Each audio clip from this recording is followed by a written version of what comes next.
Hey,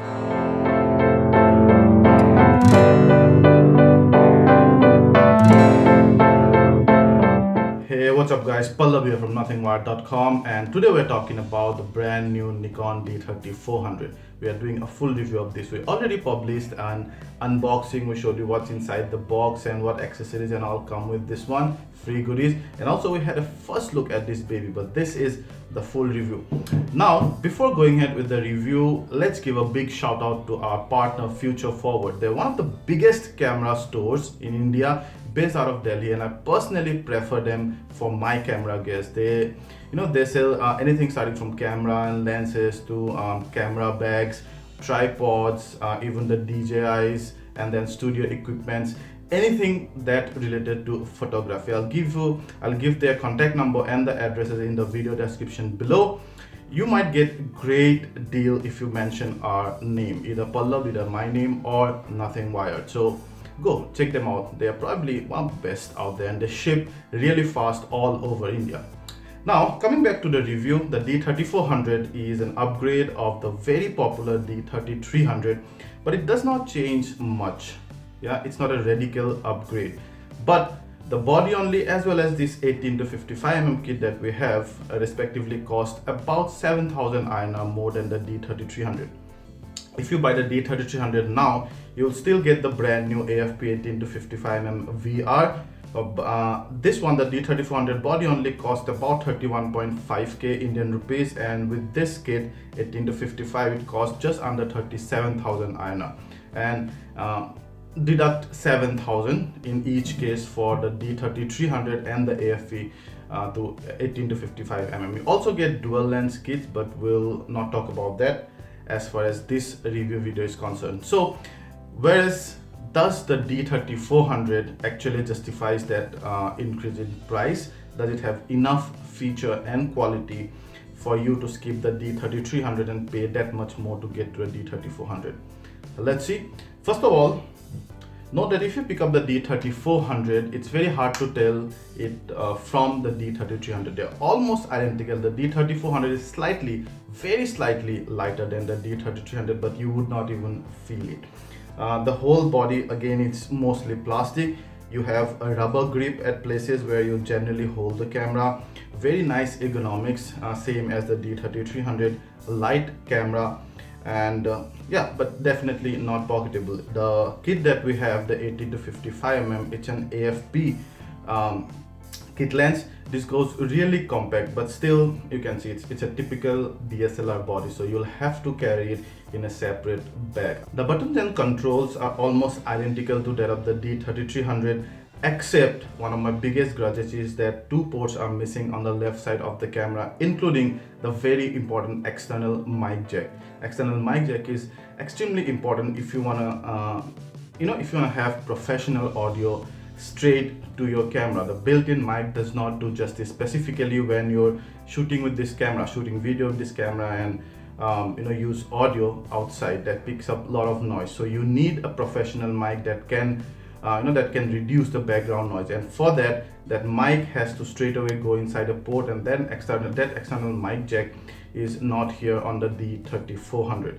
I remember you can always record the audio in a separate device and then sync them in post-processing, but that's really pain in the ass. So I would always prefer an external mic on the camera body, so that your external mic, professional quality mic, can straight away put the audio into the camera. It's almost a deal breaker for me. The D3300 has that. Yeah, so overall, if you've seen the D3300 or even have the D3300, you won't feel almost any difference in the D3400 except those ports and that small Bluetooth sign there, because now the D3400 comes with Bluetooth connectivity. So you can use Nikon's app called SnapBridge. It's available both for iOS and for Android, and you can have a continuous connection with the camera, so that the moment you click the photo, they gets transferred to your camera, so that you can quickly upload them to social media sites or send those to your client. But there is a catch with the SnapBridge. Whenever I could connect to SnapBridge on Android, it works perfectly, but iOS is kind of shaky and it's kind of rough at the edges. I could not connect it a couple of times. but ultimately it happened. Another thing is your pictures will have to be JPEG, then only you can transfer them to the to the phone. And also there's an option of transferring a 2MP photo and at full resolution. From the camera straight away, I almost never got the full resolution option. I could always transfer the 2MP option. Now they are about enough to be able to upload to social media site or send it to the client, and that's actually good, because you do not want to send your client the full res photos, you want to just send them the sample. But still, yeah, so those are the things that you should take note of about SnapBridge. The menu system is very familiar to the Nikon users. I still would have liked a dedicated video menu like the D750. That's almost a prosumer level of full frame, but still, because Nikon is really giving emphasis on the video features, this video feature is very good. We'll come back to that in the performance section, but that actually calls for a dedicated video button. That's really good. Here it's all in the shooting menu only, but overall the menu layout and design, the way you find things and select things and do things, are very similar to Nikon users. One very big thing, if you're using the D3400 with this 18-55mm AFP lens, or even the AFP 70-300 lens, the dual kit option actually has both these lenses. You won't see the VR button and the autofocus to manual focus toggle button on this lens. What does that mean is that you have to control them, both the VR, this is the VR version, you also get the non-VR version if you're buying the VR version, that is. So the VR and the autofocus toggle buttons are in the menu. You have to go deep into the menu to be able to switch on or off. Well, that's again a negative point for me. Number one, because of the compatibility issue, this feature only supports a handful of cameras, namely D5500, 5300, 3300 and D3400 as far as I know. So if you, let's say, have a more pro level APS-C camera like the D7100 or D7200 maybe, you actually, I don't know how you'll use that VR function. If you want to use this one, you probably are better off with the older 18-55mm. That's one thing. Number two is having the VR and the AF/MF button on the lens lets you quickly toggle them while shooting. You might want to shoot one picture quickly at non-VR and one picture at VR, one picture at AF and MF. Every time it's a pain to go into the menu and switch that on or off. So that's one thing that actually eats your time, and that might be in the way of taking that perfect picture. Now let's talk about some performance stuff of the Nikon D3400. Autofocus to start with. Autofocus during still capture is fairly sharp and accurate for most of the part, even during burst mode. But what I've seen in most of my photos, specifically when I was clicking them in broad daylight, is that they were at least one stop overexposed, and at times they were underexposed.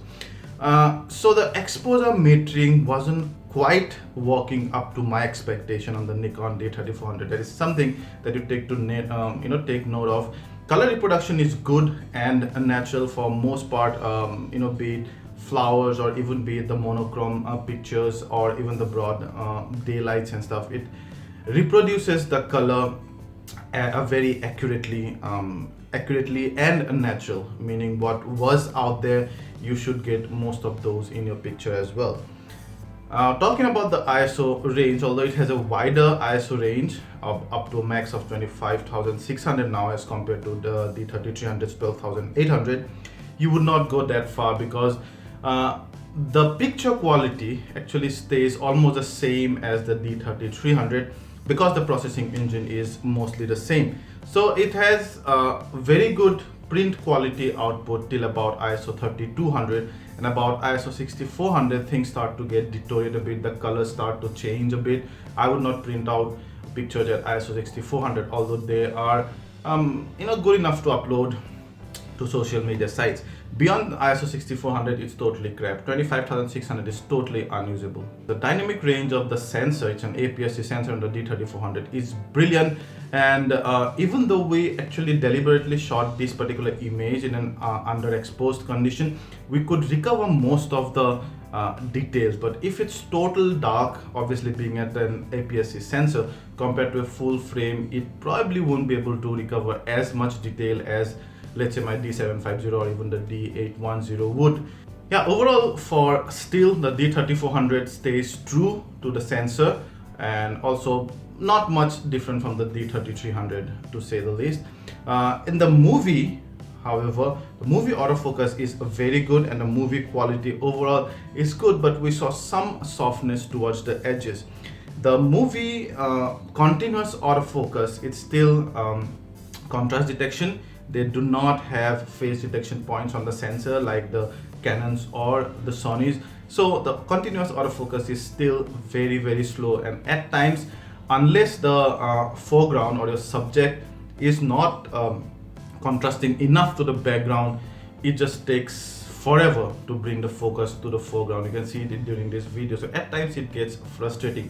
I would never use a Nikon DSLR for continuous autofocus during video.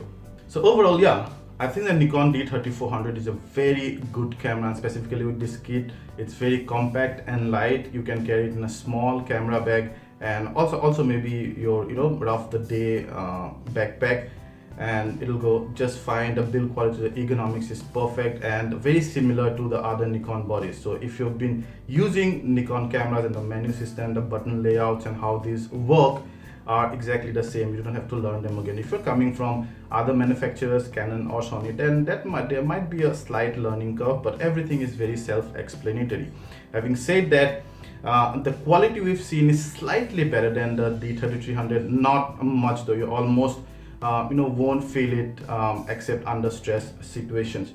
Now, biggest drawbacks for me, the advantages is that it's almost like the D3300 and also has a very good ISO range. Now it goes to 25,600. That autofocus on this lens is so quiet. Finally we get a continuous autofocus, although that's not very reliable, but still it's very quiet. You do not have to use a mic and then cancel the background noise. The autofocus motor almost does not make any sounds. You almost would never use an ISO of 25,600. So for all practical purposes, I would negate that advantage over the D3300. The battery life is significantly improved. That's one good thing. But the negative things are, number one, that absence of an external mic. That's also almost a deal breaker for you if you shoot, if you plan to shoot a video alone, or if you plan to have a professional quality audio straight into your camera. So in outdoor with the built-in camera, forget it. And number two thing is that this AFP lens does not have the VR and the autofocus toggle button. So you have to go into the menu to be able to enable or disable them. Those are the main disadvantages. Now, do you need to buy the D3400? If you have the D3300, safely skip it. If you've been wanting to buy an entry-level Nikon camera and do not have anything, then yeah, you can buy the D3400 if you have that extra 7,000. But well, you can actually do with the D3300, and in some cases the D3300 might be better, because with the D3300 you'll get the same camera, so that VR and autofocus option remains the same, but an external mic jack is really important.